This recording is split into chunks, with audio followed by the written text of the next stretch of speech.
예, 유재수 전 부산시 경제부시장, 전 금융위원회 금융정책부장이었는데 뇌물수수 혐의로 지난 27일 구속됐죠.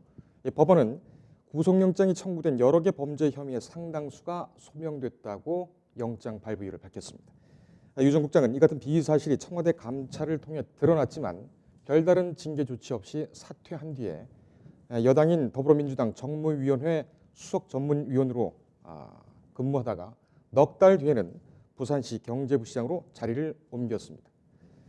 뇌물 비리를 저지르고도 징계 조치 없이 영전을 거듭한 셈입니다.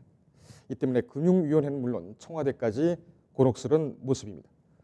오늘 저희 뉴스리듬에서는 이 문제를 차근차근 짚어드리도록 하겠습니다.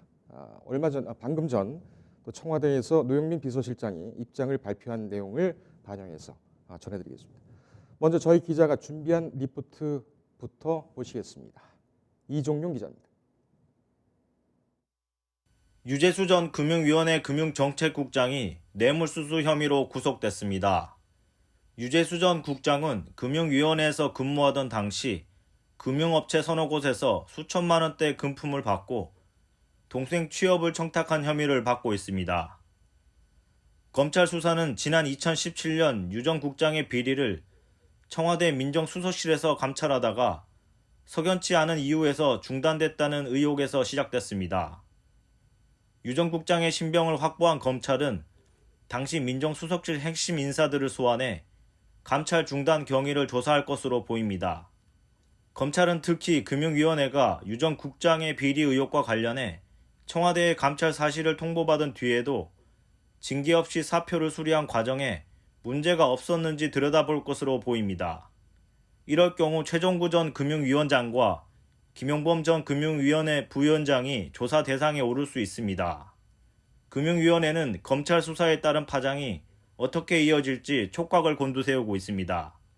정권이 교체할 때마다 정관계 인맥이 든든한 관료가 승진 코스를 밟는 경우가 종종 있었는데 그런 관행을 개선해야 한다는 목소리가 나올 수 있기 때문입니다.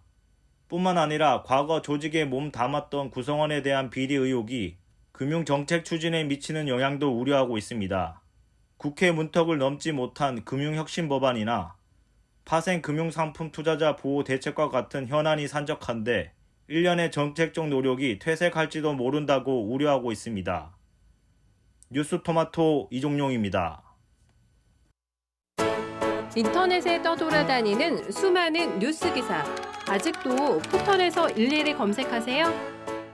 이제 뉴스통에서 터치 한 번으로 손쉽게 확인하세요. 최근 내가 구독한 기사를 분석해 오늘의 기사를 추천하는 개인 맞춤형 AI 뉴스.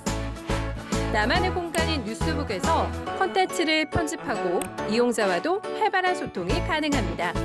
사진과 영상 자유롭게 이동하고 언론사 기자들이 실시간으로 업로드하는 동영상도 확인해보세요. 더욱 풍성하고 새로워진 뉴스통. 지금 바로 만나보세요.